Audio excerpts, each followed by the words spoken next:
Bonjour à tous et bienvenue dans cette vidéo qui va répondre à une question technologique.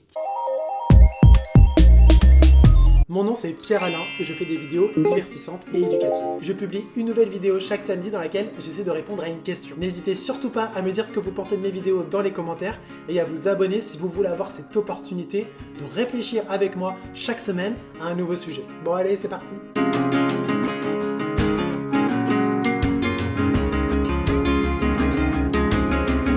Est-ce que vous connaissez l'histoire du réseau social Facebook? En 2004, Mark Zuckerberg, qui était étudiant en psychologie à Harvard, lance son site internet qui s'appelle The Facebook et qui veut dire en anglais album des visages ou trombinoscope. Et The Facebook n'était pas sa première création en termes de réseau social puisqu'il avait déjà créé Course Match. C'était un service qui aidait les étudiants à faire leur choix parmi tous les cours enseignés à l'université. Et Face Match. C'était un service qui faisait le classement des étudiants les plus sexy du campus. Et à cette époque, au lancement, seuls les étudiants de Harvard pouvaient s'inscrire sur The Facebook et ça a rencontré un succès immédiat puisque un mois après la création de The Facebook, plus de la moitié des étudiants de Harvard étaient déjà inscrits. En 2005, suite au succès de son service, Mark Zuckerberg renomme The Facebook en Facebook et le rend accessible dans d'autres universités, alors d'abord aux États-Unis, puis après dans d'autres universités dans le monde entier. À la fin de l'année, Facebook compte déjà 5,5 millions d'utilisateurs. En 2006, Facebook devient accessible à tout le monde et non plus aux étudiants. Tout ce qu'il vous faut, c'est avoir minimum 13 ans et avoir une adresse email. En 2008, Facebook est disponible en français. Moi, je me suis inscrit en 2009. Non mais mec, on s'en fout en fait. Et passe la barre des 100 millions d'utilisateurs dans le monde. En 2009, c'est la création du bouton like ou j'aime qui permet de réagir rapidement aux publications de ses amis. Et oui, je sais, c'est étonnant, mais il y a bien eu plusieurs années où Facebook n'avait pas de bouton j'aime. En 2010, plus de 500 millions de personnes sont inscrites sur Facebook. En 2012, Facebook rachète Instagram pour 1 milliard de dollars. À l'époque, ça paraissait énorme, mais aujourd'hui, on se dit qu'ils ont bien eu raison. Et cette même année, Facebook est introduit en bourse et est valorisé à plus de 100 milliards de dollars. Alors oui, c'est bien beau de balancer des chiffres comme ça, mais ça veut dire quoi en fait? Cela signifie que si on prend toutes les actions qui ont été vendues au prix où elles ont été payées par les investisseurs, cela fait un total de plus de 100 milliards de dollars, ce qui était la valorisation la plus importante pour une entreprise technologique. Et on est toujours en 2012 et la barre du milliard d'utilisateurs a été franchie. En 2014, Facebook rachète WhatsApp pour 19 milliards de dollars. Aujourd'hui, en 2019, Facebook compte plus de 2 milliards d'utilisateurs actifs chaque mois, mais subit une concurrence accrue avec d'autres réseaux sociaux. Mais surtout, Facebook doit faire face depuis plusieurs années à des scandales de grande ampleur.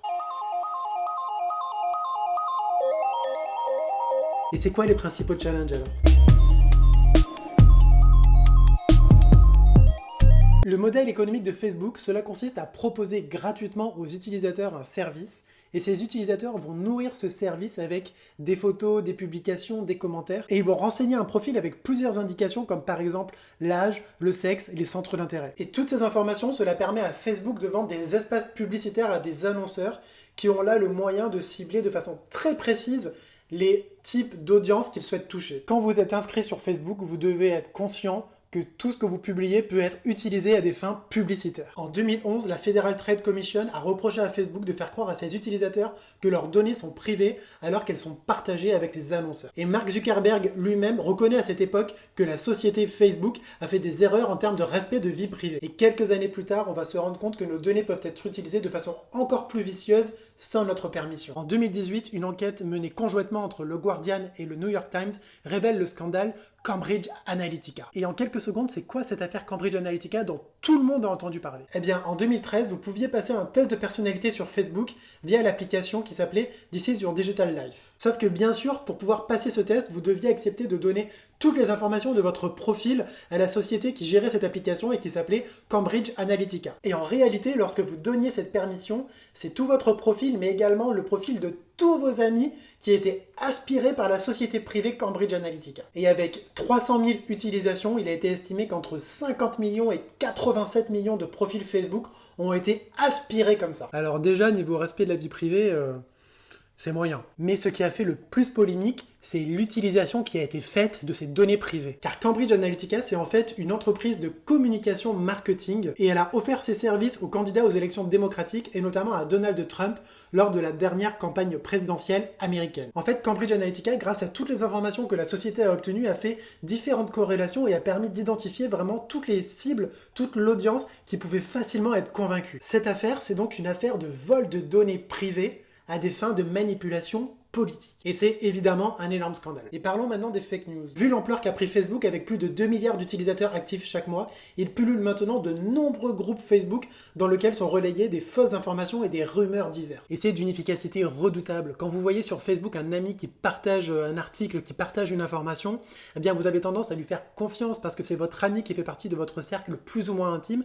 Vous avez moins tendance à vérifier l'information. Et c'est ainsi que Facebook est devenu un des principaux relais des théories du complot et des rumeurs diverses. Un conseil qu'on ne répétera jamais assez, ne croyez pas tout ce que vous lisez, que ce soit sur Facebook ou un autre site. Vérifiez toujours une information avant de la partager, surtout si elle paraît sensationnelle, si elle paraît scandaleuse. Le site Le Monde fournit d'ailleurs un outil très intéressant pour détecter les fausses informations, je vous mets le lien en description. Comme tous les réseaux sociaux, Facebook est une plateforme qui est vraiment un support à de nombreux cas de harcèlement en ligne. Derrière leur ordinateur, beaucoup de personnes ont un sentiment d'anonymat, y compris sur Facebook où vous pouvez très facilement créer un faux profil, et elles en profitent pour attaquer et troller d'autres personnes. Sur Facebook, des milliers de pages à contenu haineux créées dans l'unique but de dénigrer une personne ou un groupe de personnes sont ouvertes régulièrement. Et il est très difficile pour Facebook de contrôler toutes ces pages, et justement on arrive maintenant à la problématique de la modération. Facebook dispose d'une équipe de plusieurs milliers de modérateurs qui font respecter les règles d'utilisation du service. Alors déjà, voilà, de nombreux témoignages démontrent à quel point c'est un métier qui peut être destructeur. Je vous passe tous les détails sordides que ces personnes peuvent voir au quotidien, voilà, dans leur rôle de modérateur. Mais de toute façon, il est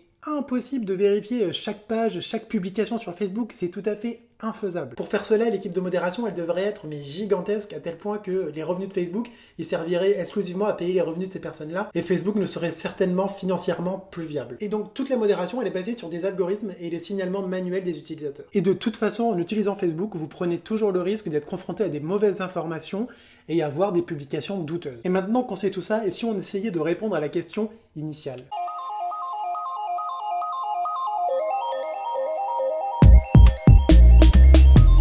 Alors que Facebook a démocratisé l'utilisation des réseaux sociaux, on se rend compte depuis plusieurs années qu'en termes de nouvelles fonctionnalités, en termes d'innovation, Facebook n'est plus leader, mais au contraire suit ce que fait les concurrents. Un des exemples les plus concrets, c'est les stories. Vous savez, ces vidéos que vous filmez avec votre smartphone et qui disparaissent au bout de 24 heures. Et les stories, c'est Snapchat qui les a inventées, et ça a tellement eu de succès que du coup Facebook les a copiés dans plusieurs de ses services, notamment dans WhatsApp, dans Facebook justement, dans Messenger. Vraiment, Facebook a totalement copié Snapchat. Aujourd'hui, les innovations, les nouvelles fonctionnalités, elles viennent de la concurrence, elles ne viennent pas de Facebook. Et d'ici 10 ans, les réseaux sociaux, ils auront probablement beaucoup bougé. Et si Facebook se contente de suivre, est-ce que ça va suffire? Après le scandale Cambridge Analytica dont on a parlé, il y a eu une vraie perte de confiance des utilisateurs envers Facebook. L'image du service a été entachée et nous ne savons pas comment cela va évoluer dans le futur. Est-ce que Facebook va réussir à inverser la tendance ou est-ce que au contraire, les utilisateurs vont fuir ce service pour préserver leurs données? Un autre problème qu'a Facebook, c'est que ça devient ringard. Les jeunes utilisent de moins en moins Facebook, qui est perçu comme un réseau social vieillissant. Et en ce moment, on voit un réel engouement pour Instagram en défaveur de Facebook. Bon, pour le coup, ça, c'est pas très grave, étant donné que Instagram, ça appartient à Facebook. Mais dans les 10 années à venir, il y aura forcément des nouveaux acteurs qui vont venir et qui vont tenter de séduire les jeunes. Et est-ce que Facebook va résister à cela? Tous les réseaux sociaux, en dehors de Facebook, sont spécialisés dans un domaine en particulier. Instagram pour les photos, Snapchat pour les jeunes, LinkedIn pour le monde professionnel, Twitter pour les messages courts et l'actualité en live. Facebook, lui, il veut tout faire. Mais quand on fait tout, on prend le risque de perdre son identité. Facebook, pour beaucoup de personnes, c'est devenu un réseau social secondaire qu'ils maintiennent en vie, mais sans vraiment l'actualiser très régulièrement, et c'est car ces personnes ont migré vers un autre réseau social qui répondait mieux à leurs besoins. Ils savent qu'ils pourraient faire la même chose sur Facebook, mais ils préfèrent avoir un réseau social qui est vraiment dédié à l'utilisation spécifique qu'ils ont. Bon écoutez, là il y a tellement d'interrogations que je vous propose qu'on se retrouve dans 10 ans pour voir ce qu'il est vraiment advenu de Facebook et pour avoir la réponse claire et définitive à cette question. C'est la merde cette vidéo en fait.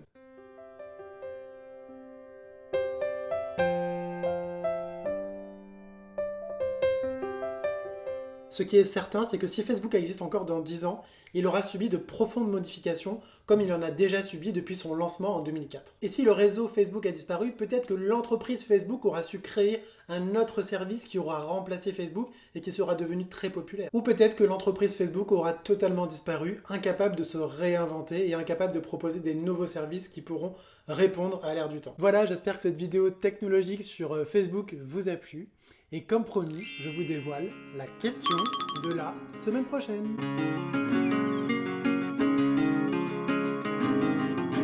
Connaissez-vous la saga Toy Story ?